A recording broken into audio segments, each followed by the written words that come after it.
अस्सलामुअलैकुम मेरी YouTube family, कैसे हैं आप लोग? सब ठीक हैं, खैरियत से हैं? मैं भी ठीक हूँ आप लोगों की दुआओं से।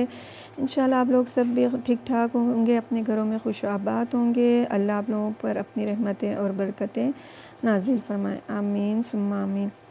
आज मैं पालक गोश्त बना रही हूँ अपने स्टाइल से, सादा तरीक़े से।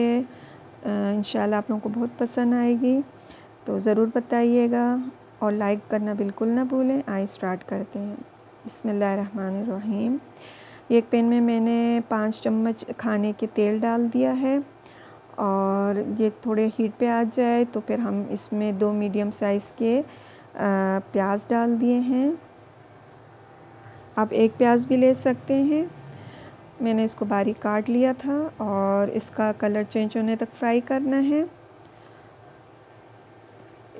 इसका कलर चेंज हो गया तो एक खाने का चम्मच भरकर अदरक लहसुन का पेस्ट डाल दें और अच्छे से फ्राई कर लें।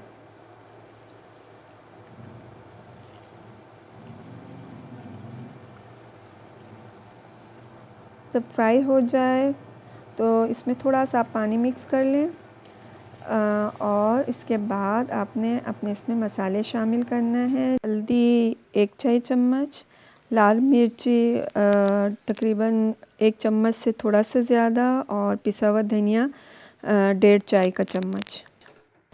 और ये मैंने चॉप की हुई टमाटर डाली है। आप इसको फ्राई कर लें अच्छे से ढककर। ये जब सॉफ्ट हो जाएं तो ढकना हटाकर इसको फ्राई कर लें। ये मैं मसाला बताना भूल गई थी, ये भी मैंने 1 चम्मच डाला है और नमक हस्ब ज़ायक़ा।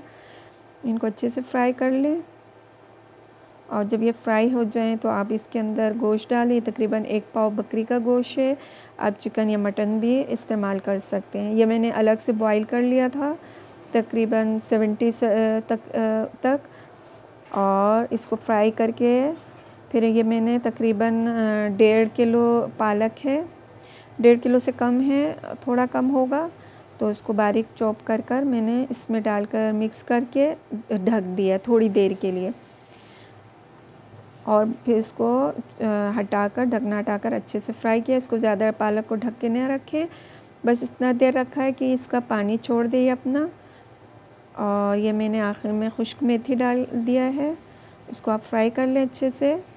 पालक, गोश्त और मेथी सब फ्राई हो जाएं तो बहुत अच्छी प्यारी सी खुशबू आएगी। इसको ढककर रखें तकरीबन 10 मिनट तक और इसको ढकना हटाकर फ्राई कर लें। हमारा पालक गोश्त तैयार है। खुद भी खाएं, सबको खिलाएं, बहुत मज़ेदार, जायकेदार भी।